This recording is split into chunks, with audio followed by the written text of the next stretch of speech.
السلام عليكم ورحمة الله وبركاته. الأهلي دائما هو النزاهة، ودائما هو المبادئ، ودائما مع القانون ومع اللوائح. مين في مصر يبقى عنده استفتاء داخلي هو يملكه 100% ويطلب القضاء يتواجد ويطلب القضاء يكون شاهد عليه إلا لو كان كل حاجة عنده سليمة 100%؟ لأنه بس الأهلي استفتاء أعضاء الجمعية العمومية على تعديلات قانون الرياضة المتعارضة مع لائحة النادي الأهلي، الاستفتاء يوم الجمعة 19 الجمعة اللي جاية على طول هتكون بإشراف قضائي 100%. إدارة الأهلي بكل السمو وبكل النزاهة طلبت من وزارة العدل ومن وزارة الرياضة إشراف قضائي كامل عشان النتيجة تبقى شفافة 100%. كابتن محمود الخطيب رئيس مجلس إدارة النادي الأهلي أعلن حضوره للجمعية يوم إن شاء الله الجمعة اللي جاية، بالإضافة لكده ناشد الأعضاء في بيان رسمي ضرورة الحضور وضرورة الإدلاء بآرائهم. النادي الأهلي مختلف تماما تماما تماما عن أي مؤسسة أخرى ممكن تشوفها في مصر. ما كانش ينفع أعمل الحلقة دي بدري شوية. ليه؟ لأن قائمة النادي الأهلي لمباراة إنبي اتأجلت واتأخرت واتأجلت واتأخرت لغاية ما تم إعلانها الساعة 9:15. عشان كده أنا أخرت كل حاجة لغاية أما أعرف القائمة وأقولها لكم. 21 لاعب: محمد الشناوي، مصطفى شوبير، ومحمد سيحة في حراسة المرمى. هيخرج طبعا واحد منهم غالبا محمد سيحة. 4 مدافعين بس هم اللي موجودين بعد عودة ياسين مرعي: محمد هاني ومصطفى العش وأحمد رمضان بيكهام وياسين مرعي، بس دول اللي موجودين. خط الوسط فيه 7: مروان عطية وآليو ديانج وأحمد نبيل كوكا وأحمد رضا ومحمد مجدي أفشة ومحمد بن رمضان، وينضم لهم إمام عاشور. خط الهجوم 7: تريزيجيه وحسين الشحات وطاهر محمد طاهر وأحمد سيد زيزو وأشرف بن شرقي ومحمد شريف ونيش جراديشار. ما شاء الله ما شاء الله. خط الهجوم مكتمل. خط الدفاع هو اللي فيه نقص حاد حاد حاد. ما عندناش أي خيارات دلوقتي في خط الدفاع في غياب ياسر إبراهيم وأشرف داري وكريم فؤاد ومحمد شكري. 100% عماد النحاس في أول اختبار لي هيرجع أحمد نبيل كوكا إلى مركز الباك الشمال علشان يكمل عدد اللاعبين. عمر كمال عبد الواحد اتصاب في التدريب أمس واتخبط في الكاحل بتاعه وخرج من قائمة المباراة. ما عندناش دلوقتي غير محمد هاني وبيكهام والعش وياسين مرعي. هيدير المباراة بكرة ضد إنبي الحكم محمد الغازي من الدرجة الأولى، ومعاه من الفيديو من الدرجة الأولى برضو خالد الغندور. فرصة كبيرة للتلاعب. للأسف موقف الأهلي بكرة صعب جدا جدا جدا في حالة النقص الدفاعي. أرجع تاني وأقول لكم إن من فضل الله وجود وليد صلاح الدين عمل نوع كبير من أنواع الاستقرار داخل فريق كرة القدم. وما شاء الله وليد عنده مهمة خارج الملعب خلال الأيام اللي جاية علشان يجتمع مع آليو ديانج ومع حسين الشحات مع أحمد نبيل كوكا مع أحمد عبد القادر، محاولات للإصلاح على قد ما يقدر بعد ما الدنيا باظت في النادي الأهلي خلال الأيام اللي فاتت. كان نفسي قوي أكلمكم على مباراة المصري والزمالك. للأسف خناقة، للأسف أي حاجة غير كرة القدم، للأسف حكم قذر وفيديو أقذر علشان كامل أبو علي يتراجع عن الحكام الأجانب ويوافق على حكام محليين. أحمد الغندور أعمى القلب، أعمى العين، أعمى العقل، أعمى العدل، تجاهل ضربة جزاء واضحة جدا لصلاح محسن في الدقيقة 10 والنتيجة 0-0، وبعدين رجع حسب بينالتي للزمالك في الدقيقة 87 من همسة ولمسة، بينالتي ومعاها طرد، مع ان البينالتي الأولانية اللي كانت لصلاح محسن كان لازم طرد لعمر جابر لأن منعوا الشبكة فاضية. مع محمود ناجي الزمالك ما فيش حاجة اسمها تحكيم. مع محمود ناجي الزمالك في حاجة اسمها مجاملات، في حاجة اسمها فظاظة، في حاجة اسمها وقاحة. الزمالك بكل سهولة اجتاز المصري. صحيح المصري كان وحش قوي قوي قوي قوي، صحيح المصري دفاعه كان شوربة، وعمري ما شفت دفاع المصري هو في أسوأ حالاته. أقل من كده ماتش من الماتشات اللي النادي المصري فيها ولا كأنه موجود. ورغم كده ده الزمالك كان بيدعيه انه يجيب جوال وهو مش عارف. الزمالك كسب 3-0 بس، وكان يقدر يكسب 8 و9 و10. الحكم طبعا حسب بينالتي للزمالك وطرد لاعب من المصري، ومعاه 5 انذارات تانية للمصري، وحكم عمل فيه شواه.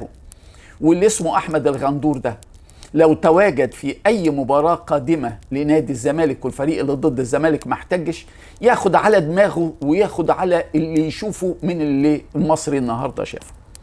الزمالك الجول الاولاني عدي الدباغ اول من خطأ دفاعي بشع وحط الكرة من على خط المرمى.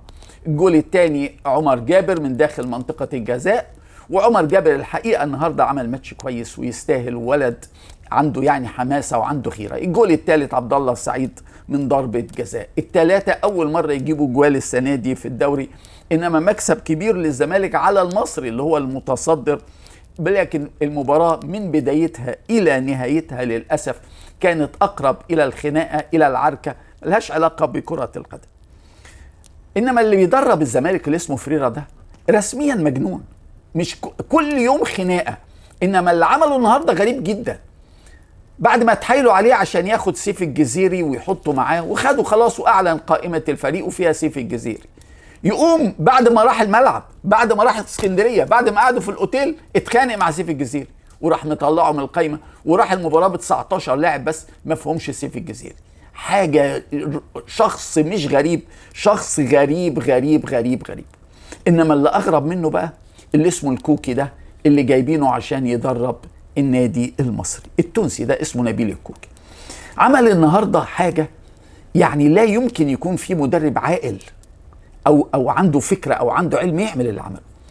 اخر ماتش لمنتخب مصر ضد بوركينا كان من 5 ايام بس.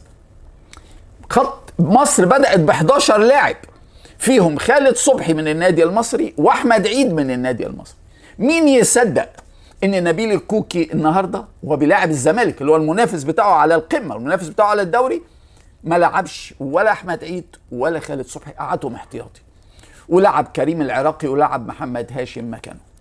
كانت النتيجة ان نادي المصري عمل اضعف اداء ليه من سنوات. دفاعه كان شوربة بشكل غير طبيعي. الزمالك سجل 3 أهداف وكان يقدر يسجل 6 و7 و8. الزمالك كان النهاردة ممكن يعمل لأول مرة في تاريخه في الدوري العام فارق 10 أهداف بينه وبين نادي المصري. إنما المصري النهاردة اتكشف، ولا عنده أي فرصة ينافس على بطولة، ولا عنده أي فرصة يعمل حاجة، ولاعبته تكتيكيا فقرة جدا جدا، وبدنيا في أضعف مستوى. فريق ضعيف بدنيا لدرجة غير طبيعية. كل منافسة بين الزمالك وبين فريق المصري، أي منافسة على كرة مشتركة، كان فريق المصري في حالة سيئة للغاية، والزمالك كان بيكسب الكرة بكل سهولة. إنما مع الحكم محمود ناجي الزمالك مفيش حاجة اسمها كرة قدم، مفيش حاجة اسمها عدل. الحقيقة ده في الشوط الثاني عمل حاجة في منتهى الغرابة لا يمكن حد يصدقها. 2 لعيبة خبطوا في بعض، عمر جابر ولاعب من المصري، فعطى لاعب المصري انذار وعالج الاثنين في أرض الملعب. كويس، عالج الاثنين في أرض الملعب، وبعد ما عالجه وعطى انذار للاعب المصري راح على طول طلب من لاعب المصري يخرج بره واستأنف اللعب وعمر جابر في الملعب. مع ان عمر جابر برضه اتعالج في الملعب وبرضه اتعالج بالاطباء، يعني لازم يخرج هو كمان. لا، لاعب الزمالك يستنى، القانون مش على الزمالك، القانون على الفرق الثانيه. عدي الدباغ اوفسايد ب10 متر، عطله حسب التسلل على طول، كيك اوفسايد، راح عدي الدباغ ولا فارق معاه، راح حاطط الكره في الجول، عمل نفسه عبيط وما عطلوش انذار. اللاعب نفس اللعبه بقى، التسلل اتلعب للباك، فالباك لسه بيدور، راح عدي الدباغ شده من الفانيلا، راح الباك سايب الكوره، راح الحكم مصفر فاول للباك، راح عدي الدباغ حاطط الكوره تاني في الشبكه بعد الصفاره، تاني مره بقى راح عطيله انذار. والله العظيم هذه الحكام احمد الغندور اللي ساب البنالتي اللي في الدقيقه 10 اللي المصري هو اللي حسب البنالتي بتاعت الزمالك اللي قبل النهايه بثلاث اربع دقائق. احنا امام شيء لا علاقه له بكره القدم. الحقيقه الزمالك خلاص ضمن السنه دي ان معاه اقذر حكام في مصر كلهم، وضمن ان هيكسب اي ماتش يعتمد فيه على التحكيم. اسيب الحقاره والقذاره اللي في التحكيم المصري واروح للكره المحترمه في اوروبا. الحقيقه النهارده كان متعه بالنسبه لي وانا بتابع لقطات من هنا وهنا وهنا وهنا وهنا وهنا. ابدا مع ارسنال. ارسنال النهارده كان بيلعب في ارضه مع نوتنغهام فورست، كسب 3-0. ما شاء الله ما شاء الله. عنده لاعب جديد جايبه من اسبانيا اسمه مارتن زوبيمندي، لاعب جايبه من ريال سوسيداد ب70 مليون يورو. النهارده جاب الجول الاول والجول الثالث والجول الاول فيرست تايم من اجمل ما يكون. بينهم اللاعب السويدي جيوكيرس سجل الهدف الثاني. انما ارسنال من 4 مباريات عنده 9 نقط، متصدر الدوري، ما دخلش مرمى غير جول واحد بس اللي خسر بيه المرحله اللي فاتت من ليفربول. في سوسيداد في اسبانيا في لا ليجا، ريال مدريد عاش حوالي 70-80 دقيقة من أصعب ما يكون، من أصعب ما يكون، رغم ان هو بدأ المباراة فايق قوي مع ريال سوسيداد، وجولر جاب له جول في أول 3 دقايق، الحكم لغاه للتسلل، وبعد كده مبابي جاب جول من خطأ دفاعي كبير، وبان بقى خلاص ان ريال مدريد فارض عضلاته. بعديها راح الحكم طارد، الحكم مين؟ مازانو، جا مصر قبل كده، طرد الهولندي هويسن قلب الدفاع في الدقيقة 34. ليه؟ كرة طويلة رايحة للاعب راس حربة فريق سوسيداد أورايزال شكله هينفرد، راح هويسن مسكه، عمل مخالفة ومسكه، بس ميليتاو أقرب منه للكرة، فهنا هويسن ما يتطردش، هويسن ياخد انذار لان ما كانش عنده فرصه محققه أورايزابال انه يجيب جول، لكن طرده والفيديو ما اشتغلش. فريق ريال مدريد لعب ب10 لاعبين من الدقيقه 34 وهو قد كسبان 1-0. تمكن في العشر دقائق اللي فاضلين من الشوط الاولاني انه يتقدم 2-0 جول لاردا جولر، لكن الشوط الثاني عباره عن حصار من ريال سوسيداد لريال مدريد، حصار تام في نص ملعبه لغاية ما تمكن انه يعدل النتيجة ل2-1 بدري قوي قوي قوي الأورايزابال من ضربة جزاء خطأ من كاراباخال لمسة يد. الشوط الثاني ريال مدريد لولا كورتوا وميليتاو كان خرج متعادل وكان ممكن يكون خسران، انما تمكن ان هو يحافظ على فوزه لغاية اخر لحظة، وبالتالي فاز 2-1، وده الفوز الرابع ليه على التوالي من 4 مباريات عشان يحتفظ بصدارة الدوري في لا ليجا في اسبانيا. قمة من نوع مختلف جدا كانت في ايطاليا، يوفنتوس مع انتر ميلان في تورينو، ملعب يوفنتوس. يوفنتوس انهى الشوط الاول 2-1 لصالحه، انتر رجع الشوط الثاني بقوه وتقدم 3-2، ولكن في الوقت الاخير في اخر 10 دقائق 4-3 لصالح يوفنتوس، واتقلبت المباراه راسا على عقب لصالح يوفنتوس علشان الدوري الايطالي يشتعل ويشتعل ويشتعل. في المانيا بايرن ميونخ اكتسح هامبورغ 5-0 وواصل صدارته للدوري.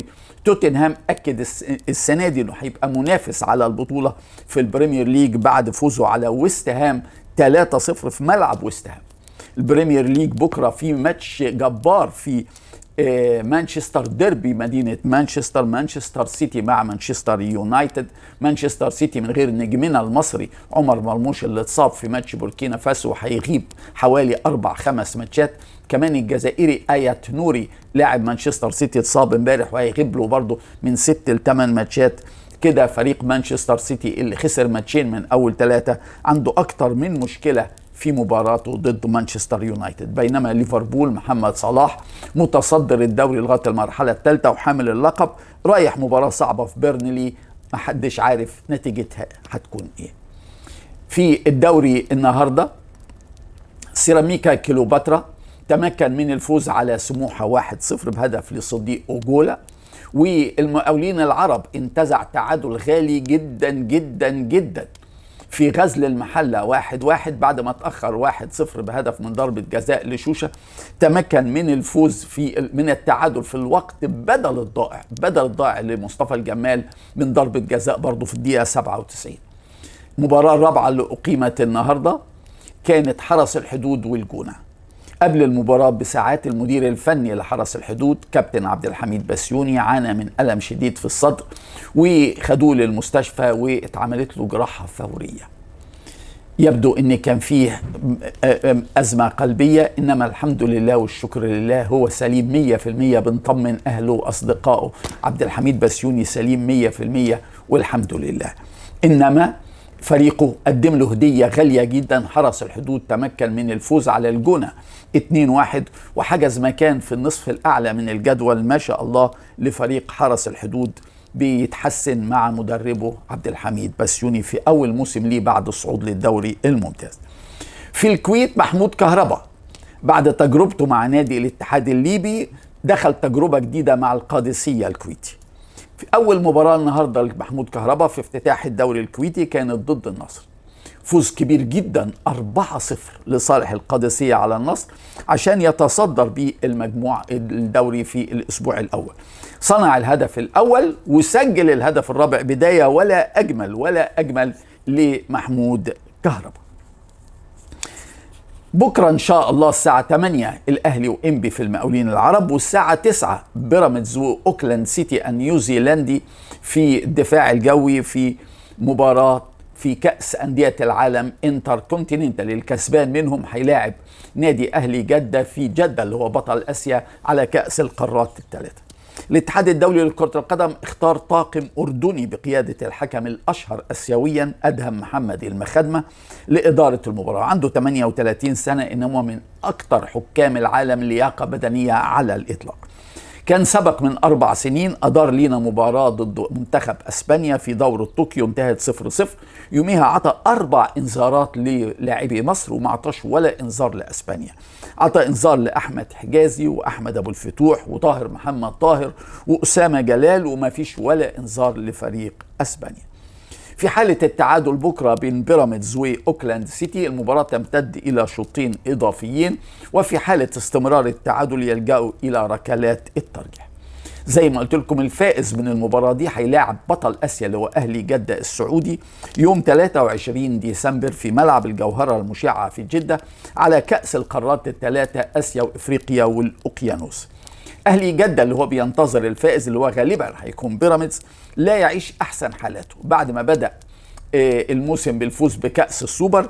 امبارح كانت مباراته مع الاتفاق في المرحلة الثانية في الدوري السعودي اتعادل فيها بدون أهداف.